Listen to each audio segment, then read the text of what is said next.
Hello all, ഞാൻ നഹാസ്. ഞാൻ നിങ്ങളുടെ സൈലം നീറ്റിലെ പുതിയ കെമിസ്ട്രി ഫാക്കൽറ്റിയാണ്. ഞാൻ 2020 എൻ്റെ ഇൻ്റഗ്രേറ്റഡ് PG കഴിഞ്ഞു ഫ്രം ഐസർ മൊഹാലി. അതിനുശേഷം ഞാൻ 2020 മുതൽ ഈ ഫീൽഡിൽ വർക്ക് ചെയ്യുന്ന ഒരാളാണ്. അപ്പോൾ എല്ലാവർക്കും അറിയാം, നിങ്ങൾ നീറ്റിന് വേണ്ടിയിട്ടുള്ള നല്ലൊരു പ്രിപ്പറേഷനിലാണ് ഇപ്പോൾ നടന്നുകൊണ്ടിരിക്കുന്നത്.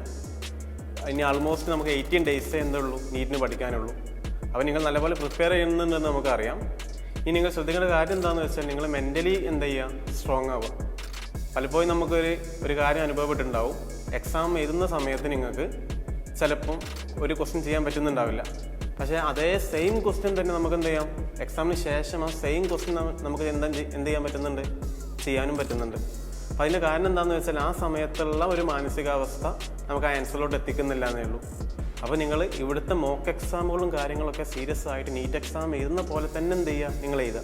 അങ്ങനെയാണെങ്കിൽ ആക്ച്വൽ നീറ്റ് എക്സാം നമുക്ക് കറക്റ്റായിട്ട് എന്ത് ചെയ്യാൻ പറ്റും, ഒരു മെൻ്റലി പ്രശ്നങ്ങളൊന്നും ഇല്ലാണ്ട്, സ്ട്രെസ്സൊന്നും ഇല്ലാണ്ട് നമുക്ക് എന്ത് ചെയ്യാൻ പറ്റും, എഴുതാൻ പറ്റും.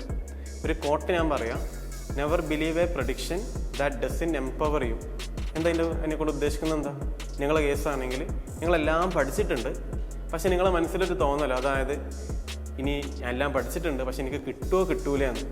റിസൾട്ട് നിങ്ങൾ എന്ത് ചെയ്യരുത്, ഇപ്പം തന്നെ റിസൾട്ട് ആലോചിച്ചിട്ട് നിങ്ങൾ എന്ത് ചെയ്യണ്ട, ടെൻഷൻ അടിക്കണ്ട. നിങ്ങളെല്ലാം പഠിച്ചിട്ടുണ്ടെങ്കിൽ നിങ്ങൾക്ക് നല്ല റിസൾട്ട് എന്തായാലും കിട്ടും. നിങ്ങൾ ചെയ്തിട്ടുണ്ടോ അത് നോക്കിയാൽ മതി. നിങ്ങൾ റിസൾട്ട് എന്താവുമെന്ന് നിങ്ങൾ എന്ത് ചെയ്യണ്ട, ആലോചിക്കണ്ട. അത് നിങ്ങൾ ഒരിക്കലും നിങ്ങൾ എന്ത് ചെയ്യുന്നില്ല, മോട്ടിവേറ്റ് ചെയ്യുന്നില്ല. അപ്പോൾ നിങ്ങൾ മാക്സിമം നല്ല പോലെ പഠിക്കുക, അതിനൊരു പ്ലാൻ ഉണ്ടാക്കി പഠിക്കുക. ഇനി പുതിയ എക്സ്ട്രാ കാര്യങ്ങളൊന്നും എന്ത് ചെയ്യരുത്, പുതിയ കൺസെപ്റ്റുകളൊന്നും പോയിട്ട് എന്ത് ചെയ്യരുത്, പഠിക്കരുത്. നിങ്ങൾ പഠിച്ചു വെച്ച കാര്യങ്ങളുണ്ടല്ലോ, അത് കുറേ തവണ എന്ത് ചെയ്യുക, റിപ്പീറ്റ് ചെയ്യുക. 10ഉം 15ഉം ബുക്കും റെഫർ ചെയ്യുന്നതിന് പകരം നിങ്ങൾ റെഫർ ചെയ്ത് വെച്ച ബുക്കുണ്ട്, അത് 10ഉം 15ഉം പ്രാവശ്യം എന്ത് ചെയ്യുക, വായിക്കുക. അതാണ് ചെയ്യേണ്ട കാര്യങ്ങൾ. പിന്നെ ഷോർട്ട് നോട്ടൊക്കെ എഴുതി വെച്ചിട്ടുണ്ടാവും, അതൊക്കെ വീണ്ടും വീണ്ടും പോയിട്ട് എന്ത് ചെയ്യുക, വായിക്കുക. മാക്സിമം നമ്പർ ഓഫ് റിവിഷൻ എന്ത് ചെയ്യുക, കൂട്ടുക. അതുകൊണ്ട് നല്ലപോലെ എന്ത് ചെയ്യുക, എക്സാം എഴുതുക. ഞാനും പിന്നെ സൈലവും എല്ലാവരും നിങ്ങളുടെ കൂടെ ഉണ്ടാകും.